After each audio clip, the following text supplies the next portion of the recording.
ছোট ছোট বাচ্চারা ডিল মারে, ছোট বাচ্চাদেরকে বলে দেয় নূহ পয়গম্বরকে ডিল দাও, ডিল দিলে কি লাভ, তোদের ভাগ্য খুলব। জোরে কয় না নাউযুবিল্লাহ, আর জোরে কন।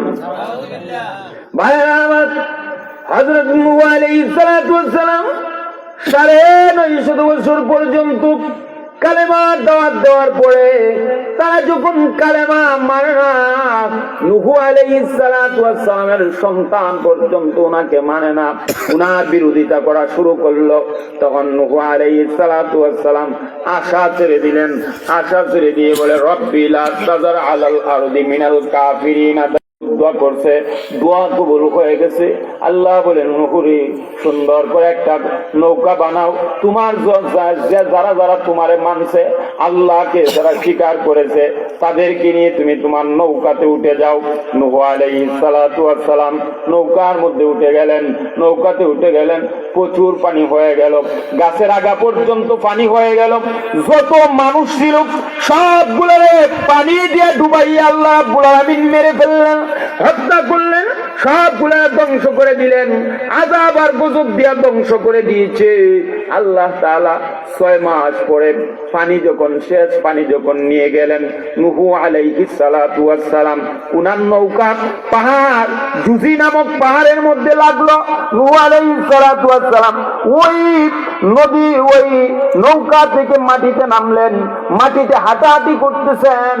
এমন সময় আল্লাহ রাব্বুল আলামিন বলেন নূহরে তোমার একটা কাজ দিতে চাই। কি কাজ গো আল্লাহ?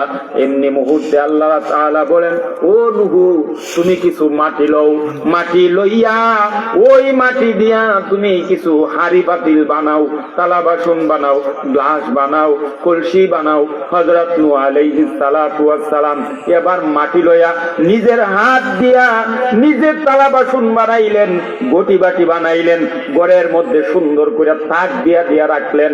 সকালে একবার যায়, বিকালে একবার যায়, যাইয়া দেখে খুব সুন্দর লাগে। উনি দেখেন দেখেন দেখেন এই অবস্থা চলতেছে। হঠাৎ একদিন হযরত নূহ আলাইহিস সালাতু ওয়াস সালামের হাতে লাঠি। আল্লাহ তাআলা ডাক দিয়া কয় নূহ রে তোমার হাতের মধ্যে কি? কয় আল্লাহ লাঠি।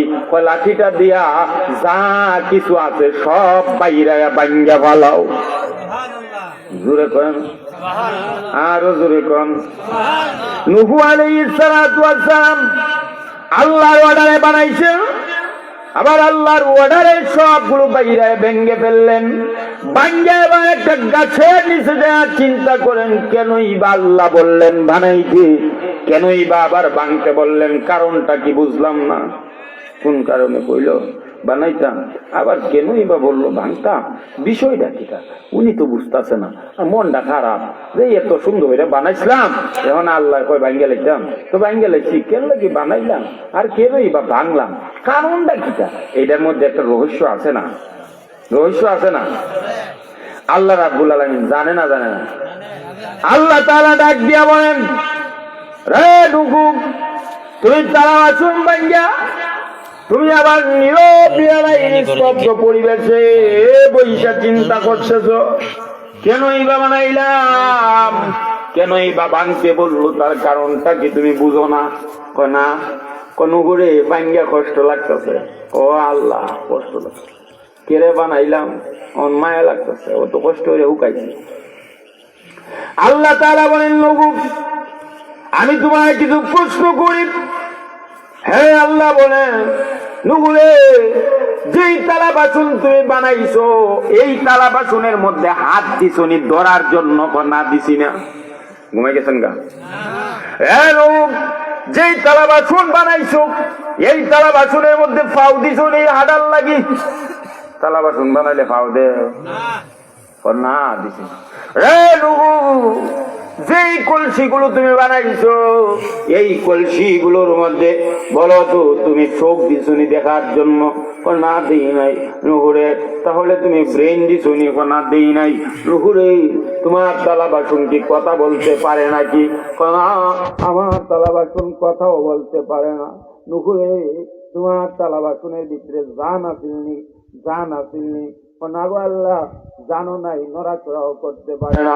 আল্লাহ তাআলা ডাক দিয়া বলেন, রে দুঃখু, এমন তারা বাসন বানাইলা যার ভিতরে হাত নাই, পাও নাই, চোখ নাই, নাক নাই, জিহ্বা নাই, দাঁত নাই, মুখ নাই, কান নাই, কানো নাই।